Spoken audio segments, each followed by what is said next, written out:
Hello guys, welcome to the maths. Chapter है आज हमारा एप्लीकेशंस ऑफ इंटीग्रल क्लास 12। तो हम आज पढ़ेंगे बच्चों इसका बेसिक्स और आपको बताएंगे एप्लीकेशंस ऑफ इंटीग्रल्स का मतलब। सबसे पहले मैं इस टॉपिक को स्टार्ट करने से पहले आपको इसके बारे में बताना चाहूंगा। एप्लीकेशंस ऑफ इंटीग्रल का मतलब, जो अभी हमने इंटीग्रेशन सीखी थी हम उसकी एप्लीकेशन सीखेंगे कि हम अपनी नॉर्मल लाइफ्स में या फिर कहीं पर भी इंटीग्रेशन को कहां पर अप्लाई कर सकते हैं। एप्लीकेशंस ऑफ इंटीग्रल मतलब इंटीग्रल का हमारे नॉर्मल जिंदगी में या फिर हमारे किसी और फील्ड में कहां पर इस्तेमाल होगा, तो हम इसे डिटेल में जानेंगे।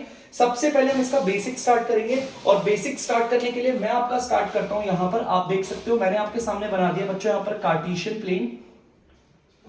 ये आप सबको पता होगा कार्टेशियन प्लेन है। मैंने आप सभी को यहां पर देखिए बच्चों ध्यान से सुनिएगा, अगर आपको किसी भी ग्राफ को यहां पर शो करना है, ठीक है, किसी भी ग्राफ को अगर यहां पर शो करना है तो हमें पता है हमें बॉक्स चाहिए होता है, हमें उसमें x की वैल्यू, y की वैल्यू, समथिंग कुछ ऐसी चीजें चाहिए होती है जिससे कि आप आराम से किसी भी ग्राफ को बना सकते हो, जैसे कि हम क्लास 9th में बनाते थे बच्चों। अगर मुझे किसी भी ग्राफ को बनाना है कार्टेशियन प्लेन पे तो मुझे इस तरीके से बॉक्स बनाना होता है और आपको पता होगा इस बॉक्स में हमारी x और y की वैल्यूज आती है, यहां पर x की यहां पर y की वैल्यू, और उन वैल्यूज के अकॉर्डिंग हम ग्राफ बना लेते हैं। और वो ग्राफ कैसा भी हो सकता है, ये ग्राफ जो होता है वो सीधी लाइन हो सकती है, वो ग्राफ एक सिंपल कर्व हो सकता है, वो हाइपरबोला हो सकता है, पैराबोला हो सकता है, वो सर्कल हो सकता है, एलिप्स हो सकता है, कुछ भी हो सकता है। मेरी बात बड़ा ध्यान से सुनना क्लास 12। मेरे कहने का मतलब है अगर कार्टेशियन प्लेन पे हम किसी ग्राफ को शो करना चाहते हैं तो उसके लिए इस तरीके का टेबल बहुत ज्यादा मस्त है। समझ में आ रहा है? इस टेबल की मदद से हम आसानी से, इस टेबल की मदद से हम आराम से यहां पर अपने ग्राफ को शो कर सकते हैं। ठीक है, ये हमारा सिंपल सा था जो मैंने आपको बताया। अब मैं आपको बताता हूं, जैसे कि यहां पर मैंने आपका ले लिया कार्टेशियन प्लेन लेता हूं, मैं आपको बताता हूं area bounded by simple curves ले लेते हैं, जैसा हमारा एनसीईआरटी का पहला टॉपिक है, area bounded by simple curve.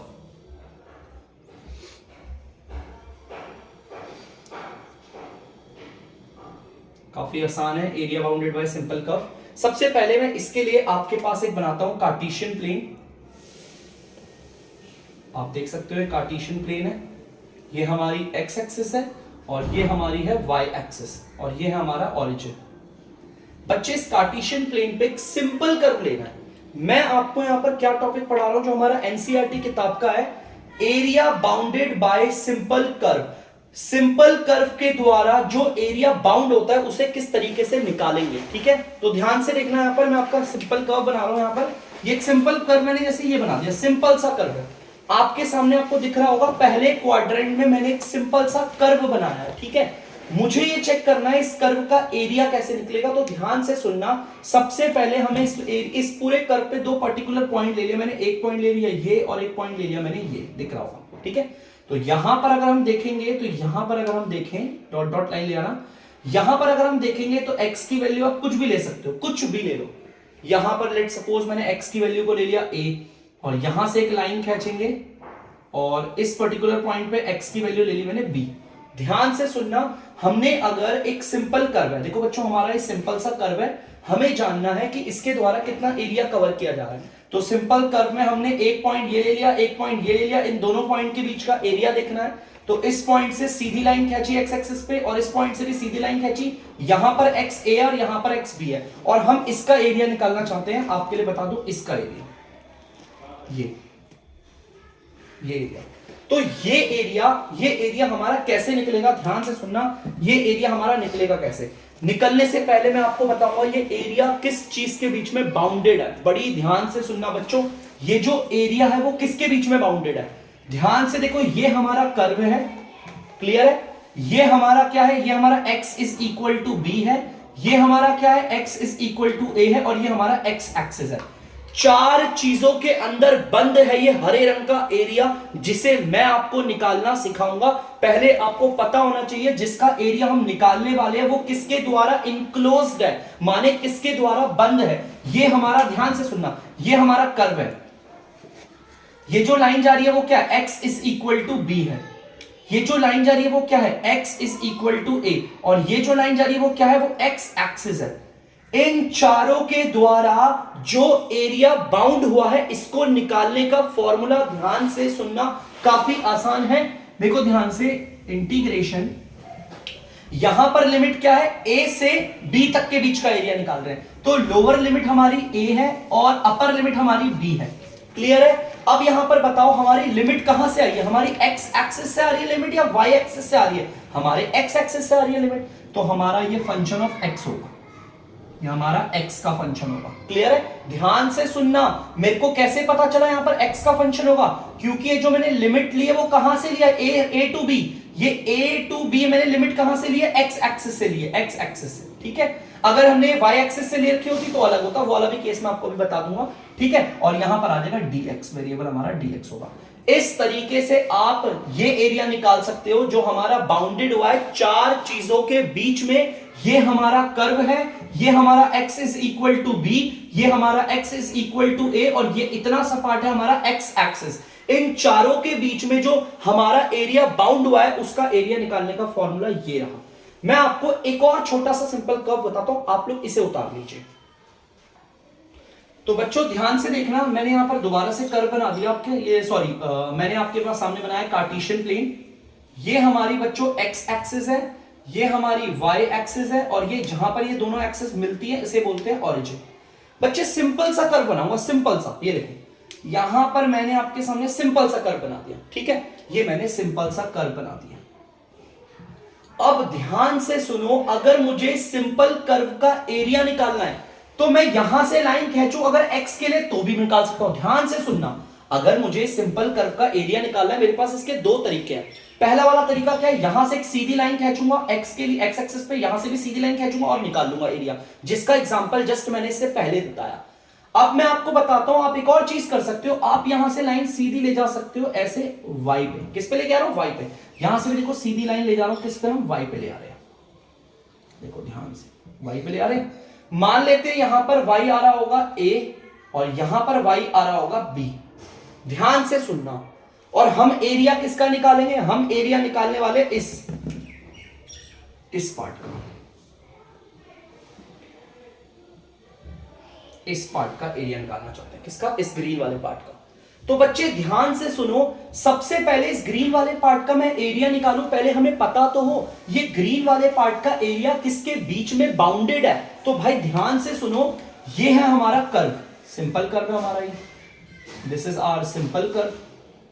दिख गया होगा बच्चों, देखो ध्यान से, ये हमारा यहां से लेके यहां तक सिंपल कर्व है। ये हमारा क्या है बच्चों, ध्यान से देखो, y is equal to a है, ये वाली लाइन हमारी क्या है, y is equal to b है, और ये हमारी x एक्सिस होगी या y एक्सिस होगी, ये होगी हमारी y एक्सिस। इन चारों के बीच में ये एरिया बाउंड हो रहा है ना, समझ में आ रहा है आपके। देखो simple curve, y is equal to a, y is equal to b और y एक्सिस, इन चारों के बीच में एरिया बाउंड हो रहा है। अगर आप इस एरिया को निकालना चाहते हो तो ध्यान से सुनना, फॉर्मूला यही आपका इंटीग्रेशन, लिमिट देखो कहां है, a से b के बीच में एरिया निकाल रहे हैं ना, तो लोअर लिमिट है a, देखो ये लोअर होगा ना, इतना सा ये लोअर है, और ये पूरा का पूरा b अपर है, तो अपर लिमिट हो गई b। अब ध्यान से सुनो, लिमिट मैंने इस बार कहां से ली है, हमारे y एक्सिस से ली है या x एक्सिस से, y एक्सिस से लिमिट ली है ना, तो फंक्शन होगा यहां पर y का, फंक्शन होगा हमारा यहां पर y का, और वेरिएबल क्या होगा हमारा, y होगा फिर तो dy, मतलब कि y के रिस्पेक्ट में। क्लियर है, ये चीज याद रखना। देखो उसमें इसमें कोई बड़ा अंतर नहीं है, सिंपल है। अगर आप ऐसे एरिया निकालोगे तो भी वही आएगा, और अगर x एक्सिस के अकॉर्डिंग निकालते तो भी एरिया वही आता। तो इसमें आपके लिए कोई टेंशन लेने की बात नहीं है, सिंपल कर्व वाला एरिया है। अब मैं आप लोगों को ना कुछ क्लास 11 की इक्वेशंस बता देता हूं, सर्कल हो गया, एलिप्स हो गया, पैराबोलास हो गया, बस बेसिक्स इतना काफी है, तो उतार दीजिए बच्चों आप लोग। अब बच्चों मैं कुछ और आपको कर्व बता देता हूं, जैसे कि हमारा सर्कल भी हमारा एक कर्व होता है। जैसे मैंने आपके सामने यहां बना दिया सर्कल, छोटा सा सर्कल बना देता हूं। ये सारे कर्व की ना इक्वेशन आपको आनी चाहिए, थोड़ा सा आपको एक बार याद दिला देता हूं, ज्यादा डिटेल में नहीं बताऊंगा, थोड़ा थोड़ा बताऊंगा। जैसा कि आपको पता है हमारा सर्कल है, सर्कल के सेंटर को डिनोट करते हैं O से, इसके कोऑर्डिनेट को मानते हैं h, k। इसके कोऑर्डिनेट को आपने क्लास 11 में पढ़ा होगा सबने। अगर आपको सर्कल की जनरल इक्वेशंस लिखनी है, अगर सर्कल की इक्वेशन लिखनी है इस वाले कर्व की, सर्कल भी हमारा एक कर्व है बच्चों, ध्यान सुना, सर्कल भी हमारा एक कर्व आता है, उसकी इक्वेशन लिखनी है तो इसका इक्वेशन होता है x माइनस k का whole square plus y minus x minus h का whole square plus y minus k का whole square is equal to r का स्क्वायर। यहां पर ध्यान से सुनना, x और y हमारे वेरिएबल है, हमारा h क्या है, हमारे इस पॉइंट का एब्सिसा, लिख सकते हो हमारे इस पॉइंट का एब्सिसा, और हमारा k क्या है, हमारे सेंटर का ऑर्डिनेट। बेटा इस वाले पार्ट को एब्सिसा भी कहते हैं, एब्सिसा। आप लोगों ने क्लास, शायद से मैंने छोटा लिखा दिख नहीं रहा होगा, आप लोगों ने क्लास 10th में पढ़ा होगा, और इस y वाले पार्ट को ऑर्डिनेट कहते हैं। ठीक है, यहां पर r का मतलब है रेडियस। क्या बच्चों, रेडियस। इस तरीके से यहां पर हमारी ये इक्वेशन किस चीज की है, ये इक्वेशन है आपकी सर्कल की। ठीक है, अब हम दो तीन और फिगर डिस्कस कर लेते हैं। जैसे हमारा आ जाता है आपका पैराबोला, ले लेते हैं, हमारा आ जाएगा पैराबोला। चलिए पैराबोला भी डिस्कस कर लेते हैं, वो भी एक कर्व का पार्ट है। तो पैराबोला समझाने के लिए एक काम करते हैं, ये ले लेते हैं ऐसे। आपके सामने मैंने कार्टेशियन प्लेन बना दिया, ये हमारा x है, ये हमारी x डैश हो गया, ये y है और ये हमारा y डैश हो गया, और ये हो गया ऑरिजिन। बेटा पैराबोला बना रहा हूं मैं, ध्यान से देखना आप लोग भी। यहां पर मैंने आपका पहला पैराबोला बना दिया, ये रहा। ठीक है, ये साफ दिख रहा है, कर्व है, ये भी तो एक कर्व है ना, सारे कर्व्स पढ़ाता हूं थोड़े बहुत जो भी हैं। ये हमारा पैराबोला। अब इसकी इक्वेशन क्या है, देखो मैं इसकी इक्वेशन तो आराम से लिख दूं। यहां पर इसकी इक्वेशन आ जाएगी आपका, ये y square is equal to 4ax होता है, ये साफ लिख दिया। अब आपको कैसे लर्न होगा, सर हम कैसे लर्न करें इसे, ध्यान से सुनो। सबसे पहले आप अपने इस पैराबोला को देखो, ये पैराबोला कौन सी एक्सिस के साथ अटैच्ड है, ये देखो ये y एक्सिस के साथ अटैच है। देखो ध्यान से देखो, y एक्सिस के साथ जुड़ा हुआ है ना। आप बोलोगे सर x एक्सिस को तो ये काटता हुआ आ रहा है, देखो ध्यान से। मैंने कहा ये कौन सी एक्सिस के साथ अटैच है, ये y एक्सिस के साथ अटैच है, इसलिए y स्क्वायर। क्लियर है, ठीक है, y स्क्वायर। अब ध्यान से देखो, ध्यान से यहां पर आ गया 4ax। अब यहां पर देखो, यहां पर ये पॉजिटिव डायरेक्शन में आ रहा है या नेगेटिव डायरेक्शन में आ रहा है, पॉजिटिव डायरेक्शन होती है हमारी है। कार्टेशियन प्लेन पे right side positive, left side negative, upper side positive, lower side negative होती है, बता देता हूं कार्टेशियन प्लेन पे। अब देखो हमारे पैराबोला का मुंह कहां खुल रहा है, राइट साइड, तो देखो प्लस का 4ax, हमारा x प्लस का है, किसका है, प्लस का। अब जैसे काम करते हैं, आपको समझाता हूं, 2-3 बार एग्जांपल्स लेकर आपको क्लियर हो जाएगा। एक और कार्टेशियन प्लेन ले लेते हैं, ये हमारा x, ये हमारा x डैश, ये हमारा y और ये हमारा y डैश। आप लोगों ने क्लास 11 में पढ़ा होगा, इसलिए मैं ज्यादा डिटेल में बता नहीं रहा, बाकी क्वेश्चंस के साथ साथ बताऊंगा। यहां देखो पैराबोला हमने बना दिया जैसे ये रहा, अब ये भी एक पैराबोला है। अब यहां पर ये जो पैराबोला है वो कहां की साइड ओपन कर रहा है, लेफ्ट की साइड ओपन कर रहा है। क्लियर है, सबसे पहले हम ये देखेंगे ये पैराबोला कौन सी एक्सिस से अटैच है। भाई y एक्सिस से अटैच है, भी देखो ध्यान से, ये y एक्सिस है, उसी के साथ अटैच है ना, ये आ रही है आपकी y एक्सिस, और ये y एक्सिस से अटैच है, जुड़ा हुआ है। तो इसकी इक्वेशन में भी क्या आएगा, y स्क्वायर आएगा, y स्क्वायर आ गया। और मैंने यहां पर 4a लगा दिया। अब एक बात बताओ, ये हमारा नेगेटिव साइड की तरफ ओपन हो रहा है या पॉजिटिव, यार ये तो साइड नेगेटिव होती है ना, देखो नेगेटिव x की तरफ आ रहा है, तो माइनस का x आ गया, माइनस का x लगा। ठीक है, ये हमारी किसकी इक्वेशन हो गई, इस वाले पैराबोला की। आपको लर्न रखनी है इसे, ठीक है। जैसे आपको और बताता हूं, ध्यान से सुनना बच्चों, ये हमारा कार्टेशियन प्लेन है, x x डैश, y और y डैश, और ये दोनों आपस में ओरिजिन पे मिल रहे हैं। ठीक है, दोबारा मैं आपके पैराबोला बना रहा हूं आपके लिए, ध्यान से सुनना। यहां पर मैंने ये पैराबोला बना दिया। अगर आप इस पैराबोला को ध्यान से देखोगे, ये पैराबोला ऊपर की तरफ से ओपन हो रहा है, ये पैराबोला कौन सी एक्सिस से अटैच है, अगर आप देखोगे तो x एक्सिस से अटैच है ना। अगर ये x एक्सिस से अटैच है तो इस बार मैं लिखूंगा x का स्क्वायर इज इक्वल, क्लियर है। 4a तो आता ही आता है इक्वेशन में, पैराबोला आ गया। अब मुझे बताओ ये कौन सी पॉजिटिव y एक्सिस की तरफ ओपन हो रहा है या नेगेटिव y एक्सिस की, पॉजिटिव y एक्सिस की तरफ, तो पॉजिटिव y, पॉजिटिव y। समझा रहा हूं, कोई बात नहीं, देखो धीरे धीरे आएगा, और नहीं आएगा तो प्लीज कोई बात नहीं, हम दोबारा बताएंगे आपको अच्छे से। चलिए यहां पर देखते हैं, इस वाले पे एक और कार्टेशियन प्लेन लेते हैं,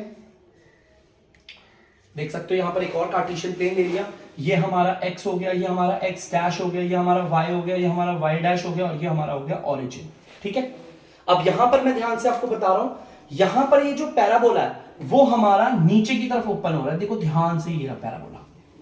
अब ये पैराबोला ओपन हो रहा है नीचे की तरफ, कौन सी एक्सिस से अटैच है, एक्स एक्सिस से अटैच है, तो यहां पर हम बोल देंगे एक्स स्क्वायर, एक्स स्क्वायर बोल दिया। भाई देखो एक्स एक्सिस से अटैच है तो एक्स स्क्वायर, ये वाई एक्सिस के साथ अटैच था तो वाई स्क्वायर, ये भी वाई एक्सिस से अटैच था तो वाई स्क्वायर। अब 4a तो आएगा आएगा आएगा। मुझे आप बताओ, ये जो ओपन हो रहा है वो हमारा जो है नेगेटिव वाई एक्सिस की तरफ है या पॉजिटिव वाई एक्सिस की तरफ, नेगेटिव, तो माइनस का वाई। इस तरीके से आप अपने पैराबोला की इक्वेशंस को आराम से लिख सकते हैं।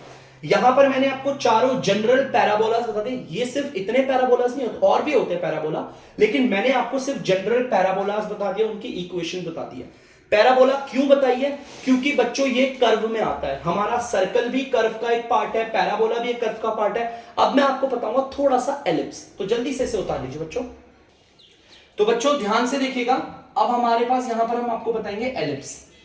एलिप्स को बताने के लिए यहां पर हमारे पास है कार्टेशियन प्लेन, देखो ये रहा एक्स और ये एक्स डैश, ये वाई आपका वाई डैश। हमारे पास ना एलिप्स दो प्रकार के होते हैं, तो इसीलिए मैंने आपके सामने यहां पर दो एक्सिस बना, दो कार्टेशियन प्लेन बनाती है। ये हमारा x हो गया, ये हमारा x डैश हो गया, ये y हो गया, और ये हमारा y डैश हो गया, और ये हो गया ऑरिजिन। हमारे जो एलिप्स होते हैं वो दो प्रकार के होते हैं। तो हमारा पहला एलिप्स जो मैं बना रहा हूं उसको ध्यान से देखना बच्चों। यहां पर पहला एलिप्स ये रहा, ये होता है आपका हॉरिजॉन्टल एलिप्स, इसे कहते हैं हॉरिजॉन्टल एलिप्स। यहां पर मैं आपके लिए लिख देता हूं हॉरिजॉन्टल एलिप्स, ये आपका हॉरिजॉन्टल एलिप्स है। और अब दूसरा आपको बताऊंगा एलिप्स, और आपको शायद पता भी चल गया होगा, तो याद भी आ गया होगा थोड़ा क्लास 10th का 11th का, ये आपका होता है वर्टिकल एलिप्स, ये होता है आपका वर्टिकल एलिप्स। चाहे आपका हॉरिजॉन्टल एलिप्स हो, चाहे आपका वर्टिकल एलिप्स हो, ध्यान से सुनना, चाहे आपका हॉरिजॉन्टल एलिप्स हो, चाहे आपका वर्टिकल एलिप्स हो, इनकी इक्वेशन अगर आप लिखोगे तो ध्यान से,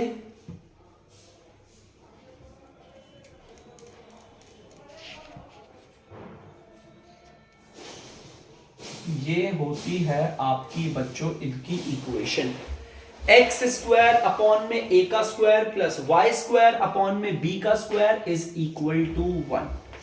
यहां पर आपको याद रखना है हॉरिजॉन्टल एलिप्स में और वर्टिकल एलिप्स में क्या होगा, सिर्फ कुछ बातों का ध्यान रखेंगे। देखो यहां पर मैं लिख देता हूं आपका एक्स स्क्वायर अपॉन में a square plus y square upon में b square is equal to 1। यहां पर हमें सिर्फ एक ही बात, देखो दोनों के लिए हॉरिजॉन्टल एलिप्स है उसकी इक्वेशन भी ये रही, और जो वर्टिकल एलिप्स है उसकी इक्वेशन भी ये रही। बस एक बात का ध्यान कर रखना है, देखो ध्यान से, यहां पर मैं आपसे कह रहा हूं कि हमारा यहां पर ना आपका जो a होगा वो बड़ा होगा b से, या फिर कह लो a स्क्वायर बड़ा होगा b से, आप कुछ भी कह सकते हो। अब देखो कैसे, देखो ध्यान से, यहां पर हमारा a आता है, ये a यहां पर रिप्रेजेंट होगा, ठीक है, ये जो a है वो यहां से आएगा a, और b यहां से आएगा। अब आप खुद देख सकते हो a और b में से कौन बड़ा है, a बड़ा है, तो वही दिखाना है। यहां पर देखो a, देखो यहां पर a कितना छोटा है, और यहां पर देखो b बड़ा है, तो यहां पर हम बोल देंगे हमारा a और b में कौन बड़ा होता है, b, तो मतलब कि उसका स्क्वायर भी बड़ा होगा। अगर कोई नंबर बड़ा है तो उसका स्क्वायर भी बड़ा होता है ना, ये क्लास 10th के थ्योरम थी, याद हो या ना हो, अगर कोई नंबर किसी से बड़ा है तो उसका होल स्क्वायर भी उससे बड़ा होगा। और अगर कोई नंबर, देखो यहां पर हमारा नंबर a बड़ा है b से, तो a का स्क्वायर भी b के स्क्वायर से बड़ा होगा। तो बस इतना काफी है बच्चों आप लोगों के लिए, मोर देन इनफ है अकॉर्डिंग टू एनसीईआरटी। अब आप लोग ध्यान से सुनिएगा, मैंने आपको जितनी भी इक्वेशंस करवाई है उन्हें अच्छे से लर्न कर लीजिए। मैं एक बार फिर आपको बताऊंगा, मैंने आप लोगों को यहां पर पढ़ाया, आपका एलिप्स पढ़ा दिया, मैंने आपको पैराबोला पढ़ा दिए, मैंने आपको सर्कल पढ़ा दिया। इन सबकी इक्वेशंस को लर्न कर लेना, तभी आप एक्सरसाइज को अच्छे से कर पाओगे, ठीक है। तो जल्दी से कर लीजिएगा बच्चों।